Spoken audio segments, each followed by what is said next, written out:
کیا آپ وہ بھول گئے ہیں جب بیت المقدس پر یہودیوں صہیونیوں کا قبضہ ہوا تو انہوں نے سلطان صلاح الدین ایوبی کی قبر پہ آ کے ٹھڈے مارے تھے اور کہا تھا اٹھ اور ہمارا مقابلہ کر۔ صلاح الدین ایوبی کی زندگی میں تو کوئی ان کے سامنے کھڑا نہ ہو سکا۔ یہ اصل صلاح الدین ایوبی کی قبر کو ٹھڈا نہیں تھا، یہ امت مسلمہ کو جھنجھوڑا گیا تھا، اس کو اٹھایا گیا تھا۔ لیکن ہم نے کہا میاں ہم اتنے سو گئے ہیں، ہم تو سورہ اسرافیل سے ہی جاگیں گے، اس سے قبل تو ہم بیدار نہیں ہوگے۔ آئیے اب سلطان صلاح الدین ایوبی کی کہانی بھی سنتے۔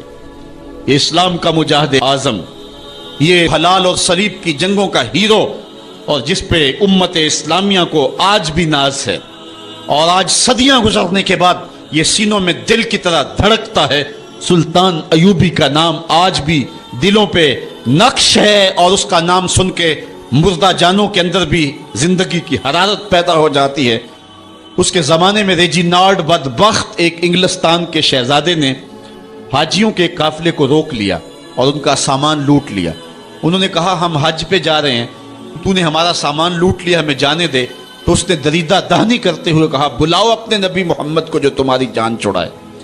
بس سلطان صلاح الدین ایوبی تک یہ بات پہنچی تو میں نے تاریخ میں پڑھا کہ وہ دانت پیستا تھا، اس کی آنکھوں میں خون اتر آیا، اور اس میں کھڑے کھڑے قسم کھائی کہ جب تک اس ظالم کو کیفر کردار تک نہیں پہنچاؤں گا چین کی نیند نہیں سوؤں گا۔ پھر پونے دو سال کا عرصہ آپ سلطان صلاح الدین ایوبی کی زندگی دیکھ کے جنگی مہموں کو ترتیب دیتا رہا، دن رات اس نے ایک کر دی، نیند قریب نہ آنے دی۔ جب نیند بہت زیادہ تنگ کر دی تو پھر وہ خیمے کی چوب کے ساتھ ٹیک لگا کے کھڑے ہو کر کے اپنی آنکھوں کی آگ بجھا لیتا، اور پونے دو سال کا عرصہ اس نے چارپائی پہ لیٹ کے نہیں دیکھا۔ پھر وہ لمحے آئے کہ اللہ نے اس کی مراد پوری کی۔ انگلستان کے شہزادے لائن میں کھڑے تھے، اس نے شاہ گاما کو اپنی کرسی دی اور ساتھ کہا ہم جس کو کرسی دیتے اسے امان دیتے ہیں۔ پھر اس نے اس کے جو نائٹس تھے ان کو آب خورے دیے، ان میں پانی دیا، کہا جس کو ہم پانی دیتے ہیں اس کو امان دیتے ہیں۔ پھر جب ریجینالڈ کی باری آئی تو بادشاہ کی رگیں پھول گئیں غصے سے، اس نے تلوار نیام سے باہر نکالی اور اس کی چھاتی پہ چڑھ کے اس کی گردن پہ تلوار رکھ کے اس کے ٹکڑے کرتے ہوئے کہا او کتے، تو نے کہا تھا بلاؤ اپنے نبی محمد کو، محمد عربی نے اپنا نوکر بھیج دیا ہے۔ اور اس طرح اس ریجینالڈ کتے کے دو ٹکڑے کر کے رکھ دیے۔ یہ ہماری تاریخ ہے، یہ اور روشن تاریخ ہے۔ ہمارے اسلاف، ہمارے بزرگ، اس دور کے شہنشاہ، اس دور کے بادشاہ اتنی جرأت اور اتنی عظیمت رکھا کرتے تھے، اور آج ہماری کمزوریاں نے دشمنوں کو دلیر کر دیے۔ کبھی ایسا بھی اندھیر آیا تھا کہ سر عام یوں توہین اور تنقیص ہوتی ہو پیغمبر حسن اور پیغمبر جمال کی، اور پھر 1.40 کروڑ انسان دنیا کے اوپر بستے ہوں۔ یہ بھی زمانے نے دن دیکھنے تھے تو امت مسلمہ کی موت واقع ہو جائے اگر حضور علیہ السلام کی توہین باقی رہتی ہے۔ اس لیے امت کو پوری قوت کے ساتھ کھڑا ہونا ہے اور اپنے نبی علیہ السلام کی توہین کا بدلہ لینا ہے، اور یہ ممکن نہیں ہے جب تک جو ہے وہ ہم پوری دنیا کے اوپر غالب نہ ہوں۔ اللہ تعالیٰ امت کو وہ دن نصیب فرمائے کہ امت کا غلبہ اللہ تعالیٰ نصیب فرمائے۔ اس وقت ہمارا المیہ یہ ہے کہ ہمارے پاس عالم لیڈر کوئی نہیں ہے، عوام کے جذبے یقیناً دیکھنے کے۔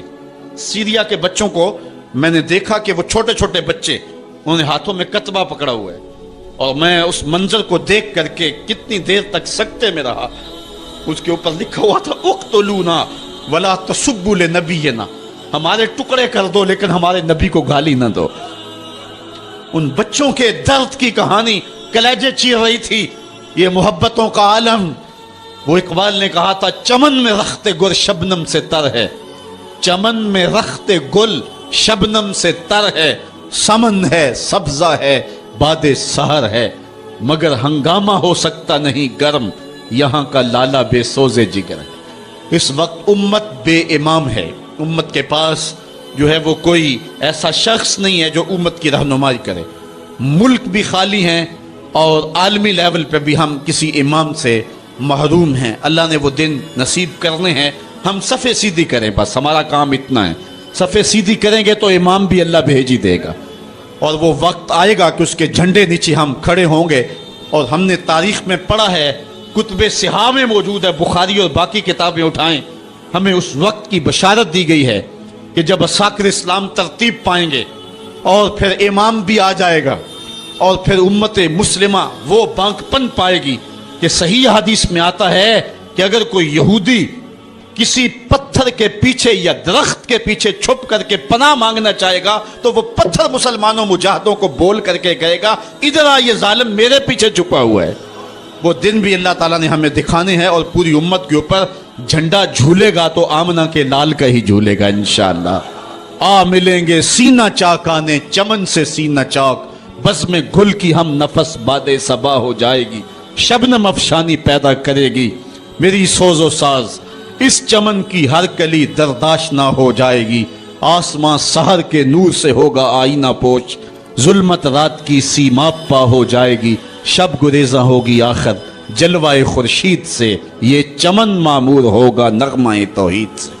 وہ وقت انشاءاللہ آنے والا ہے، بس ہمارا کام صفیں سیدھی کرنی ہے اور صفوں کو ترتیب دینا ہے، اپنے جذبوں کو مرنے نہیں دینا ہے، اور یہ جذبے اپنی نسلوں میں بھی منتقل کرنے ہیں، اور اپنی نسلوں کو بٹھا کر کے حضور کی عظمت کی کہانی پڑھا کے جانا ہے ہم نے۔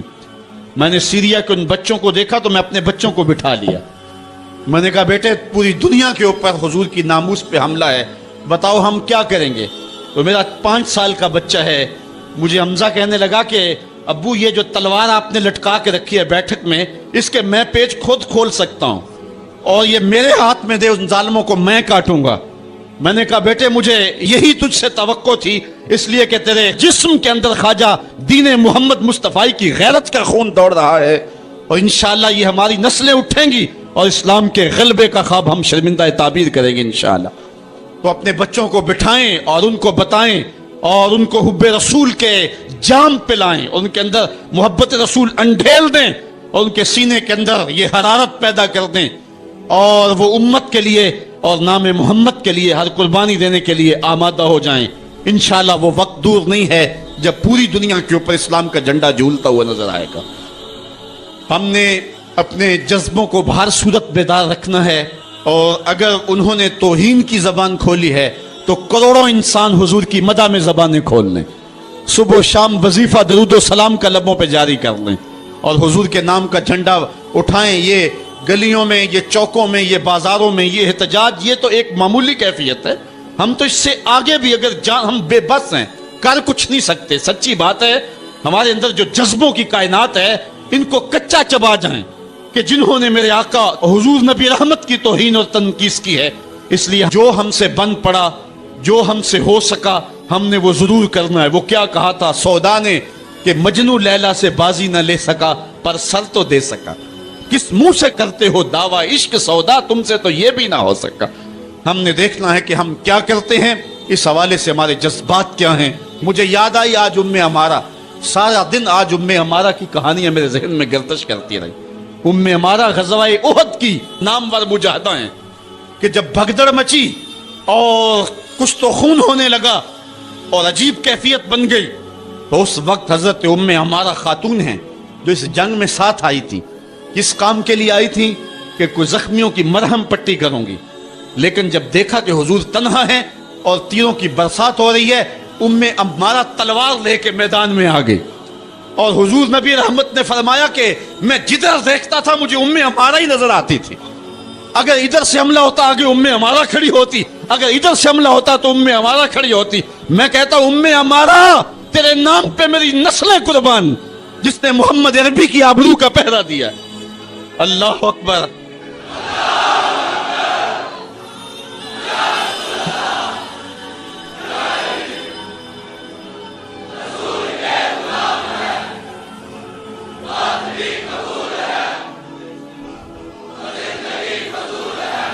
تمہارے جذبے سچے ہیں انشاءاللہ، شاید مغرب کو بھول ہو گئی ہے، یہاں ایک ایک بچہ غازی علم الدین ہے، ایک ایک بچہ عامر چیمہ ہے، یہ سعادت مندیوں کا سفر ہے۔ یہ مغرب کو بھول ہو گئی ہے، اس نے کس قوم کو چھیڑا ہے؟ ان کی غیرت مری ہوئی نہیں ہے، انہوں نے کچوکے دیے، زخم دیے، امت کو معاشی بحران میں مبتلا کر دیا۔ روز پیٹرول کے بم ہمارے اوپر گرتے ہیں لیکن ہم کبھی میدان میں نہیں آئے، لیکن سارے معاملات کے اندر ہم کمپرومائز کر سکتے ہیں، کمزوری بھی دکھا سکتے ہیں۔ اگر اس عنوان سے ہم کمزوری دکھائیں، ہمارا بچتا ہی کچھ نہیں ہے، ہمارا سب کچھ نام محمد ہے۔ ہم نے ہر دور میں تقدیس رسالت کے لیے وقت کی تیز ہواؤں سے بغاوت کی ہے، چھوڑ کے سلسلہ رسم سیاست کا فسوں بس ایک نام محمد سے محبت کی ہے۔ ہم نے عہد غلامی کرنا ہے حضور علیہ السلام کے نام سے، اور انشاءاللہ یہ ہماری سعادت مندی ہے۔ ورنہ ہم نے وہ زمانہ بھی دیکھا ہے جس زمانے میں کوئی ایسا متنفس نظر نہیں آتا تھا جو حضور کے نام کا جھنڈا اٹھائے۔ یہ تاتاریوں کا دور ہے، جب بغداد کو اجاڑا گیا، امت کے سر کاٹے گئے، اور یہ حال تھا کہ منگول سردار نے کہا کسی مسلمان کا سر لاؤ، اپنے فوجیوں کو کہا نہیں تو تمہارا سر کاٹ کے لگائیں گے۔ ایک مینار تعمیر کرنا ہے کھوپڑیوں کا، اور پھر مسلمانوں کا پتہ ڈھونڈتے ہوئے لوگ ہاتھ میں پیسے لے کے گھومتے تھے کہ کسی مسلمان کا پتہ دے دو، اس کا سر کاٹیں ہم، لیکن مسلمان ملتا نہیں تھا، کاٹ دیے گئے۔ دجلہ 3 دن تک خون بن کے بہتا رہا۔ یہ ہماری تاریخ ہے بغداد کی۔ اور پھر دجلہ کا بند توڑ دیا گیا، جو لوگ تہ خانوں میں چھپے تھے 1.25 لاکھ لاشیں ہم نے وہاں سے پھر نکالی۔ پھر وہ لمحے آئے کہ کوئی ایسا متنفس نظر نہیں آتا تھا جس کے ہاتھ میں اسلام کا جھنڈا ہو۔ تو ایک منگول سردار عیسائی ہو گیا، اس نے ایک عیسائی پادری کو بلایا اور کہا کہ اپنے مذہب کی تبلیغ کر تاکہ کچھ لوگ اور بھی ہمارے ہم نوا ہو جائیں۔ اس نے قسم پرسی کے سالم میں کہ اب کوئی شخص نہیں ہے جو اسلام کا نام لیوا ہو، تو اپنے خب سے باطنی کا اظہار کر دیا اور پیغمبر حسن و جمال حضور نبی رحمت کی توہین و تنقیص کا آغاز کیا۔ ابن حجر نے لکھا ہے کہ ایک کتا تھا جو خیمے کی چوب کے ساتھ بندھا ہوا تھا۔ جب اس نے توہین کا آغاز کیا تو اس نے بھونکنا شروع کر دیا۔ لوگوں نے کہا کہ یہ کتا تیری اس توہین کی وجہ سے بھونک رہا ہے۔ اس نے کہا نہیں نہیں ایسی کوئی بات نہیں، یہ کتا نسلی کتا ہے۔ واقعی وہ نسلی تھا، اور میرا ہاتھ کا اشارہ پا کے غیرت میں آ گیا ہے، کوئی ایسی بات نہیں ہے۔ اس نے پھر توہین کا آغاز کر دیا۔ ابن حجر نے لکھا ہے کہ اس کتے نے زنجیر تڑوا کر کے اس پادری کے گلے میں جا کے دانت گاڑ دیے اور چھوڑا تب جب اس کو واصل جہنم کر دیا۔ اس منظر کو دیکھ کے 70,000 اس فوج کے سپاہی اسلام کے دامن میں آ گئے۔ اقبال نے اسی موقع پہ کہا تھا تو نہ مٹ جائے گا ایران کے مٹ جانے سے، نشائے میں کو غرض نہیں پیمانے سے، ہے عیاں یورش تاتار کے افسانے سے، پاسباں کعبے کو مل گئے صنم خانے سے۔ اللہ اپنے نبی کی آبرو کی یوں بھی حفاظت کرنا جانتا ہے۔ کون جانتا تھا کہ عامر چیمہ یہ کام سر انجام دے گا؟ وہ تو ٹیکسٹائل کی ڈگری لینے گیا تھا، لیکن غلامی رسول کی سند لے کے پلٹا۔ میں نے غازی کے جنازے میں شرکت کی ہے، آپ نیٹ پہ جائیں اور وہاں اس کے جنازے کی تصویر دیکھیں، یا کہیں تصویر آپ کو میسر ہو۔ جنازہ لوگوں کی انگلیوں پہ ہے، بھاری تابوت اور اس کے اندر اس کا جسد اطہر، لیکن ہاتھوں پہ نہیں ہے، آپ کو انگلیوں کے پوروں پہ نظر آئے گا۔ اور ایسے مناظر بھی دیکھنے والوں نے دیکھے کہ رش کی وجہ سے لوگ نیچے سے ہٹ بھی جاتے اور وہ پھر بھی ہواؤں میں تیرتا رہتا۔ آپ جا کے دیکھ لیں، میں کوئی ہوا میں بات نہیں کر رہا، بالکل انگلیوں کے پورے پہ میں خود شامل تھا، اور میری سمجھ میں اس وقت بات نہیں آتی تھی کہ یہ کیا ماجرا ہے، اتنا بھاری صندوق اور انگلیوں کے پوروں پہ۔ پھر ایک دن حضرت سعد بن معاذ کی کہانیاں پڑھ رہا تھا کہ ان کا جنازہ بڑا ہلکا تھا، تو پوچھا گیا تو فرمایا کہ سعد کے جنازے کو صرف انسان ہی جو ہے وہ کندھا نہیں دے رہے، فرشتے بھی کندھا دے رہے ہیں۔ غازی کا جنازہ ایسے ہوا میں تیرتا تھا جس طرح پانی پہ کشتی تیرتی ہے۔ میں نے خود غازی کی قبر کی پائنتی پہ ایک سید زادے کو روتے دیکھا، اور وہ کیا رہا تھا، ربا میں تینوں یہ نہیں کہندا مینوں عامر چیمہ بنا دے، میں کہنا دے قدمہ دی مٹی ہی بنا دے۔ یہ سعادت مندی کی موت ہے، یہ خوش نصیب لوگوں کی زندگی ہے، اور مسلمان اس کو اعزاز سمجھتا ہے۔ اس پورے حال میں کوئی ایک شخص بھی نہیں ہوگا کہ جس کے دل میں یہ آرزو نہ ہو کہ میں حضور کے نام پہ قربان ہو جاؤں۔ ایک ایک شخص کے سینے کے اندر، میں سمجھتا ہوں میرا ہی سینہ، لیکن نہیں، ہر شخص کا سینہ یہی ہے، اور ہر شخص کے اندر کے جذبات یہ یار یہ دھڑا کیا ہے زندگی میں حضور کے بغیر؟ سب کچھ حضور ہی ہیں، اور ہماری زندگی کا سب سے قیمتی اثاثہ حضور کی ذات ستودہ صفات ہے۔ آپ کو جمعۃ المبارک کو جو کال دی گئی اس میں بھرپور شامل ہوں، جہاں جہاں سے آئے ہیں وہاں جو جلوس ہو بھرپور شامل ہو، لوگوں کو ترغیب دیں، اور اس کو جو ہے وہ بہت بڑے سائز کے اندر جلوسوں کو منعقد کرے تاکہ مغرب کو پیغام جائے کہ یہ تھکے ہوئے، ماندے ہوئے، ہارے ہوئے، یہ جو ہے وہ معاشی بحرانوں کے پسے ہوئے لوگ جب بھی اپنے من کا سودا کرتے ہیں تو بازار مصطفیٰ میں ہی کرتے ہیں۔ ان کو پیغام جائے اور ہماری نسلوں کے اندر بھی یہ جذبے جاگے، اپنے بچوں کو بھی انگلیوں سے لا کر کے جو ہے وہ ان جلوسوں کے اندر لے کر کے آئیں، اور اس سعادت مندی کے سفر کے اندر ان کو بھی شامل رکھیں تاکہ ان کے اندر بھی یہ جذبے بیدار ہوں۔ کہ محمد سے وفا تو نے تو ہم تیرے ہیں، یہ جہاں چیز ہے کیا لوح و قلم تیرے۔ ہم تاریخ کے کمزور دور میں بھی دیکھتے ہیں جب سلطنت عثمانیہ کا کمزور خلیفہ سلطان عبد الحمید تمام سفیروں کو بلا کر کے انہیں کہتا ہے کہ مجھے یہ اطلاع ملی ہے کہ تمہارے ملک میں ایک ایسی فلم کی نمائش ہونے والی ہے جس میں پیغمبر رحمت صلی اللہ علیہ وسلم کی توہین اور تنقیص کے پہلو نکلتے ہیں۔ تو انہوں نے کہا کہ ہم اس کا کل جواب دیں گے۔ تو اگلے دن انہوں نے دربار میں حاضر ہو کر کے کہا کہ اس فلم کے لیے ٹکٹیں تقسیم ہو چکی ہیں اور اس کو روکنا ممکن نہیں ہے۔ تو سلطان عبد الحمید اپنے ہاتھ میں تلوار پکڑتا ہے اور پھر اپنی کرسی سے اٹھ کے کھڑا ہو جاتا ہے، کہتا ہے تم کر کے دیکھو، یہ تلوار پھر تمہارا فیصلہ کرے گی۔ اور پھر وہ فلم ریلیز نہیں ہو سکی تھی۔ یہ میں آپ کو اسلام کے طاقتور دور کی کہانی نہیں سنا رہا، سلطنت عثمانیہ کا کمزور ترین خلیفہ یہ سلطان عبد الحمید کی کہانی ہے۔ یہ ہمارے دور زوال کی کہانی ہے اور ان میں یہ ہمت نہ ہو سکی، اور جو ہمارا ماضی ہے وہ تو اس حوالے سے اتنا شاندار ہے۔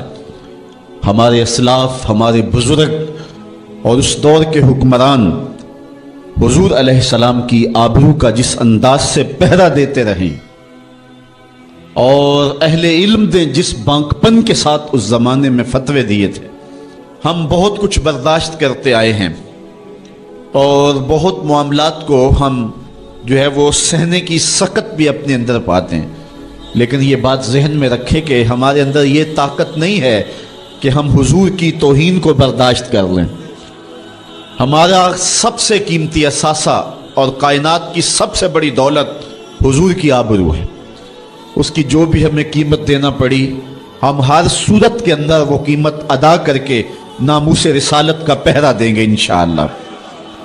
اور دنیا نے دیکھ لیا ہے ہم اتنے کمزور نہیں ہیں، شاید انہوں نے حکمرانوں کے چہروں سے عوام کے چہروں کو دیکھنے کی کوشش کی تھی، لیکن ایسا نہیں ہے۔ جن کے مفادات مغرب سے وابستہ ہیں اور جن کے پیسے مغرب کے بینکوں میں ہیں اور جن کی عیاشیوں پر مشتمل ویڈیو ان کے پاس موجود ہیں، وہ تو بزدل کوئی بات کرنے کی ہمت نہیں رکھتے، اور جنہوں نے اپنی زندگی کا سودا ہی بازار محمد میں کیا ہے تو پھر انہیں کوئی ڈر اور کوئی باک اور کوئی خوف نہیں ہے، اور وہ حضور کے نام پہ سب کچھ لٹانے کے لیے ہمیشہ آمادہ رہتے ہیں۔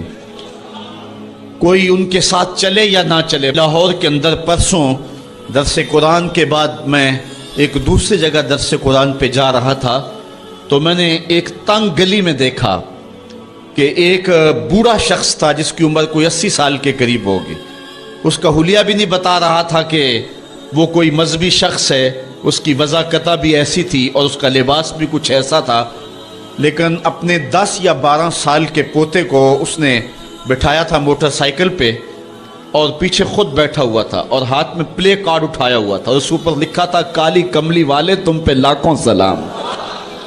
اور وہ گلیوں میں گھومتا تھا اور اس کی آنکھوں میں جو آنسو اور چمک تھی وہ بتا رہی تھی اور مغرب کو پیغام دے رہی تھی کہ ہم گناہگار ضرور ہو سکتے ہیں، محمد عربی کی چوکھٹ کے غدار نہیں ہو سکتے ہیں۔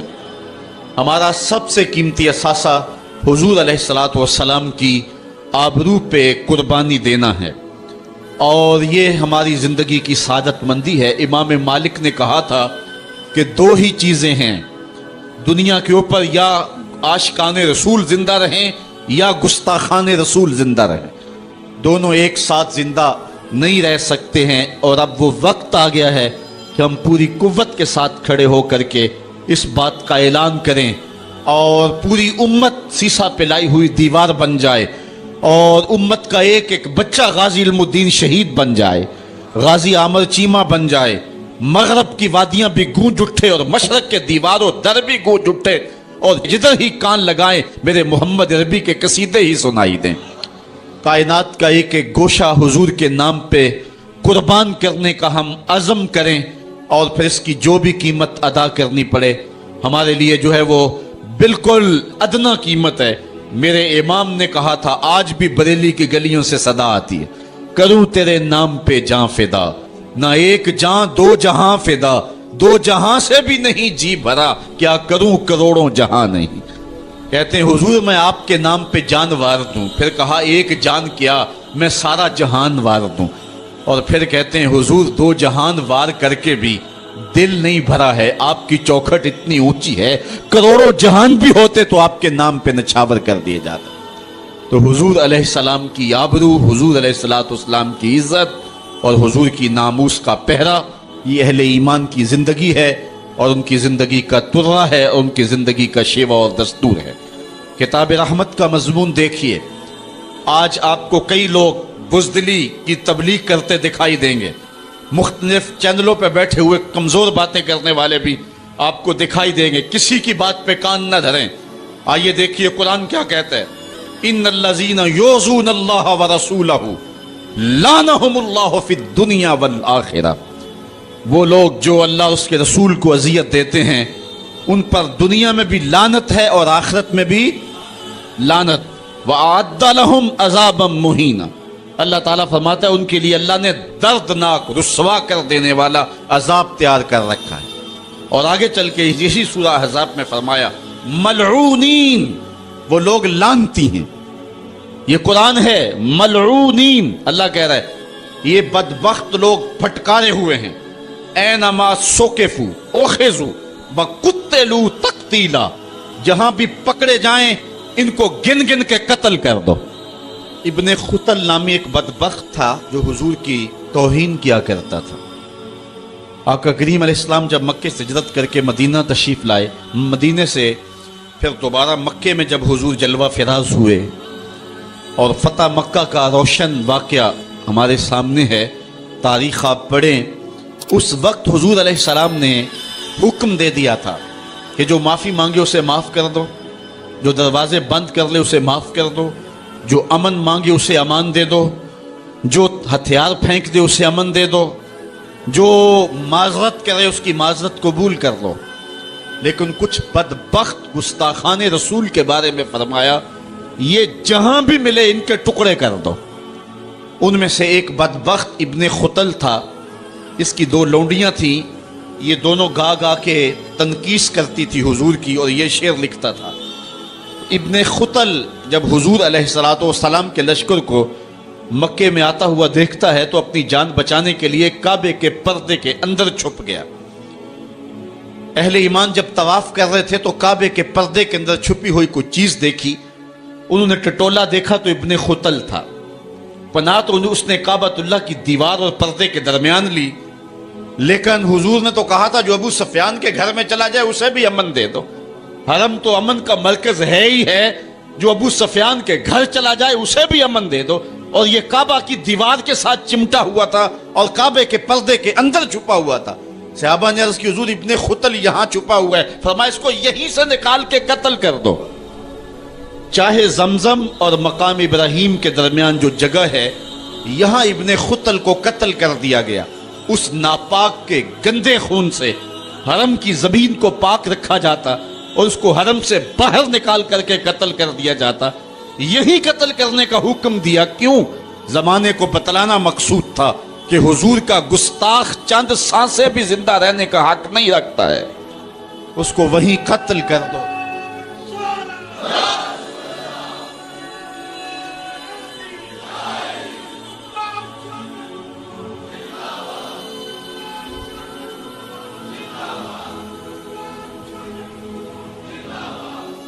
آج ہم یاد کرتے ہیں سلطان صلاح الدین ایوبی کو، آج یاد آتا ہے سلطان نور الدین زنگی، جنہوں نے نام محمد پر اپنا سب کچھ وار دینے کا عزم کر رکھا۔ دنیا پہ کتنے حکمران آئے ہیں، آج دنیا ان کا نام بھی نہیں جانتی، لیکن کیا وجہ ہے کہ سلطان ایوبی کا نام لبوں پر آئے ادب سے پلکیں جھک جاتی، عقیدت اور احترام کے جذبات سینے میں پیدا ہوتے ہیں۔ کیوں؟ اس لیے کہ حضور علیہ السلام کے نام پر اس نے وفا کی ہے، اور یہ رب کا وعدہ ہے کہ جو میرے رسول سے وفا کرے گا پھر اس کو میں مرنے نہیں دوں گا۔ اقبال نے اپنا سارا فلسفہ شعر میں نچوڑا ہے کہ محمد سے وفا تو نے تو ہم تیرے ہیں، یہ جہاں چیز ہے کیا لوح و قلم تیرے۔ تو حضور کے نام پہ جن لوگوں نے وفا کی ہے رب نے پھر انہیں مرنے نہیں دیا۔ آج بھی سلطان صلاح الدین ایوبی کی قبر بھی زندہ ہے، آج نور الدین زنگی کی قبر بھی زندہ ہے۔ اچھا یہ بات میں بتاؤں کہ حضور علیہ السلام کے گستاخوں کے ساتھ نپٹنا یہ ہر شخص کے بس کا روگ بھی نہیں ہے، یہ ڈیوٹی بھی رب کی طرف سے ہوتی ہے، اور رسول اللہ جس کو پسند کریں اس کی ہی یہ ڈیوٹی لگاتے ہیں، ورنہ کس کے سینے میں یہ آرزو نہیں مچلتی؟ جب راجپال نے توہین کی تھی تو کون نہیں چاہتا تھا کہ اس کی گردن کاٹوں، لیکن سعادت مندی نصیب ہوئی تو غازی علم الدین شہید کو نصیب ہوئے۔ علامہ اقبال علیہ رحمہ نے کہا تھا جنازے میں کیسی گلیں ہی کرتے رہ گئے، ترکھانہ دا منڈا نمبر لے گیا۔ حضرت پیر جماعت علی شاہ رحمۃ اللہ تعالی علیہ نے کہا تھا غازی علم الدین کے جنازے پہ گردن جھکائے چل رہے تھے، آنکھوں میں آنسو تھے، 6 لاکھ لوگ حضرت غازی علم الدین کے جنازے میں شامل ہوا تھا۔ سید دیدار علی شاہ صاحب جب جنازہ پڑھانے کے لیے کھڑے ہوئے تو غش کھا کے گر پڑے، بعد میں جب اٹھے اور جنازہ پڑھایا تو کسی نے کہا حضرت آپ نے بڑے بڑے جنازے پڑھائے ہیں، کبھی یہ کیفیت آپ کی ہوئی نہیں ہے۔ فرمایا جنازے بڑے پڑھائے ہیں لیکن کبھی حضور کا دیدار نہیں ہوا ہے۔ آج پہلی بار یہ موقع ملا، ادھر جنازہ پڑھانے لگا، ادھر آمنہ کا لال بھی سامنے تھا۔ حضرت پیر امیر ملت علیہ رحمہ گردن جھکائے چل رہے تھے تو آپ نے کہا لوگوں میں نے بڑے بڑے بادشاہوں کی کہانیاں پڑھی ہیں، میرے دل میں کبھی یہ امنگ نہیں جاگی کہ فلاں بادشاہ میں ہوتا۔ جو فقیر ہوتا ہے وہ خود ہی شہنشاہ ہوتا ہے، اس لیے اس کے دل میں یہ آرزو کیوں پیدا ہو کہ وہ بادشاہ ہو، وہ خود ہی شہنشاہ ہوتا ہے۔ کہتے ہیں میں نے بڑے بڑے پہلوانوں کے تذکرے سنے ہیں، میرے دل میں یہ امنگ بھی نہیں جاگی کہ فلاں پہلوان میں ہوتا۔ اور پھر فرمانے لگے لوگوں میں نے بڑے بڑے ولیوں کے تذکرے سنے، میں نے کبھی یہ آرزو بھی سینے میں نہیں پائی کہ فلاں ولی میں ہوتا، لیکن آج غازی علم الدین کا جنازہ لوگوں کے کندھوں پہ جا رہا ہے، میرے دل میں آج یہ انگڑائیاں جذبات لے رہے ہیں، کاش آج اس چارپائی پہ جماعت علی شاہ ہوتا۔ یہ آرزو، یہ تمنا، یہ خواہش میرے دل میں انگڑائیاں لے رہے ہیں۔ یہ سعادت مندیاں ہیں، یہ خوش نصیب لوگوں کا مقصوم ہے، اور یہ مقدر والے لوگوں کو سعادت مندی نصیب ہوتی ہے۔ یہ یہودی یہ شروع سے پیغمبر حسن و جمال حضور علیہ السلام کی توہین و تنقیص کو شعار زندگی رکھتے ہیں۔ تو ایک زمانے میں انہوں نے سازش کی اور آقا کریم کے روضہ اطہر سے حضور کے جسد اطہر کو چرانے کی سازش کی، اور جس کی حفاظت میرا رب کرے کون اس محبوب کا بال بیکا کر سکتا ہے۔ یہ جو کچھ ہو رہا ہے یہ ہمارا امتحان ہے، ورنہ جس کے سر پہ وارا فانا لاکا ذکر کا تاج میرے رب نے رکھا ہے، بھلا اس کی شان کو کوئی گھٹا سکتا ہے؟ جدا ذکر خدا بلند کرے کیڑا جمعہ اس نو بند کرے، اس ذکر دا حافظ آپ خدا پڑھو لا الہ، خود اللہ حفاظت کرنے والا ہے ذکر کی۔ یہ تاج رب نے محبوب کے سر پہ رکھا ہوا ہے، اس لیے چاند کی طرف منہ کر کے تھوکنے سے چاند کی نوری کرنوں کو میلا نہیں کیا جا سکتا۔ تھوکنے والے کا اپنا منہ گندا ہوگا، لیکن چاند کل بھی روشن تھا، چاند آج بھی روشن رہے گا۔ مدینے والے چاند کی عظمتوں کو کوئی گہنا سکتا ہی نہیں ہے، کیونکہ جس کے سر پہ وارا فانا لکا ذکر کی چادر میرے رب نے تان دی ہے، اس کی عظمتوں کو کوئی گھٹا سکتا ہی نہیں ہے۔ یہ امتحان ہمارا ہے، یہ آزمائش ہماری ہے۔ اللہ اکبر۔ تو میں نے کہا کہ یہ سعادت مند لوگوں کا مقصوم ہوتا ہے۔ تو زمانے میں کچھ بد نصیب یہودیوں نے یہ سازش کی کہ حضور کے جسد اطہر کو روضہ انور سے نکال لیا جائے، اور پھر باقاعدہ انہوں نے 2 اشخاص کو وظائف پڑھا کر کے، داڑیاں رکھوا کر کے، جبہ و دستار پہنا کر کے مدینے میں بھیجا، صوفیاء کے، نیکوکاروں کے، علماء کے، زاہدین کے روپ میں، اور انہوں نے وہاں ایک جگہ کرائے پہ لے لی اور اپنی کارروائی کا آغاز کر دیا۔ وہ اپنے کمرے کے اندر سرنگ کھودتے اور روزانہ مٹی نکالتے، اور رات کے اندھیرے میں بقی کے قبرستان میں قبروں کے اوپر مٹی ڈال کے آ جاتے، اور سارا دن تسبیح لیے اللہ اللہ کرتے رہتے۔ لوگ کہتے کہ یہ تو بڑے صالح لوگ ہیں، اور پھر لوگوں کو خیرات بھی کرتے، لیکن کارروائیاں اور انداز یہ تھا، لباس خضر میں رہزنی کر رہے تھے، اور یہ ڈاکو اور یہ رہزن لٹیرے ایک بہت خطرناک مہم پہ آئے ہوئے تھے. جب وہ بالکل قریب پہنچ گئے اور ایک روایت میں آتا ہے کہ حضرت عمر کے پاؤں کا انگوٹھا بھی ننگا ہو گیا. حضور علیہ السلام سلطان نور الدین زنگی کو خواب میں ملے اور ان کی شکلیں دکھائی کہ یہ دو موذی مجھ کو تکلیف دے رہے ہیں. تو سلطان فوراً اٹھا اور کہا مدینے میں کوئی غیر معمولی واقعہ ظہور پذیر ہوا ہے. اور اس نے جلدی سے کچھ سواروں کو اپنے ساتھ لیا اور کچھ خزانہ ساتھ لیا اور فوجوں کو حکم دیا کہ وہ تیار ہو کر کے جلدی میرے پیچھے آئیں. مدینے میں پہنچ کر کے اس نے دعوت عام کر دی اور لوگوں کو کہا کہ آؤ میرے دسترخوان نعمت سے کھاؤ، اور لوگوں کو خیرات کرنے لگا. سارا مدینہ اس کے پاس آیا، لیکن جو شکلیں اس نے دیکھی تھی اس کو وہ نظر نہ آئیں. وہ بار بار پوچھتا تھا کوئی رہ تو نہیں گیا. لوگوں نے کہا کہ نہیں، سارے جو ہیں وہ آپ سے خیرات لے گئے ہیں. ہاں، دو شخص ایسے ہیں کہ جو بہت بڑے سخی ہیں، ان کو تو ضرورت ہی نہیں آپ کی دہلیز پہ آنے کی. بادشاہ نے کہا مجھے دکھاؤ وہ کون ہے. بادشاہ کو شک گزرا یہ وہی تھے. جب سامنے آئے تو بادشاہ نے فوراً پہچان لیا. کہا کہ میں تمہارے ڈیرے پہ جہاں تم رہتے ہو وہاں جانا چاہتا ہوں. بادشاہ تفتیش کرنا چاہتا تھا. جب دیکھا تو تسبیحیں لٹکی ہیں، مصلے بچھے ہوئے ہیں، قالین بچھے ہوئے ہیں. تو بادشاہ مصلہ اٹھایا، قالین اٹھایا تو نیچے پھٹا تھا. جب پھٹا اٹھایا تو نیچے سرنگ تھی. پھر بادشاہ نے ان کو جانوروں کے پیچھے بندھوا کر کے چروا دیا. اور میں نے تاریخ میں پڑھا سلطان نور الدین زنگی مدینے کی گلیوں میں پھر اس کے بعد روتا پھرتا تھا اور اس کی آنکھوں میں آنسو تھے اور کہتا تھا یا رسول اللہ تمہاری مہربانی کہ یہ ڈیوٹی میرے ذمہ لگائی ہے، ورنہ کائنات بھری پڑی تھی. یہ سعادت مندی میرا مقدر کہ اس نوکری کے لیے مجھے منتخب کیا ہے. اور پھر اس نے روضہ رسول کے ارد گرد جو ہے جہاں تک پانی آتا ہے وہاں تک جو ہے اس نے جو ہے زمین کھدوائی اور سیسا پگھلا کے اس کے اندر ڈال دیا کہ دوبارہ قیامت تک کوئی موذی اس کی جرت نہ کر سکے. تو روضہ رسول کے ارد گرد وہ سیسا پلائی ہوئی دیوار ہے جس کو کھودا نہیں جا سکتا. یہ سلطان نور الدین زنگی کی زندگی کا یہ انوکھا باب ہے. مستی دے وچ عمر گزر گئی، مستی دے وچ عمر گزر گئی، دنیا دے وچ کھو گئے بھلیا، تھک ہار کے سو گئی بھلیا، تھک ہار کے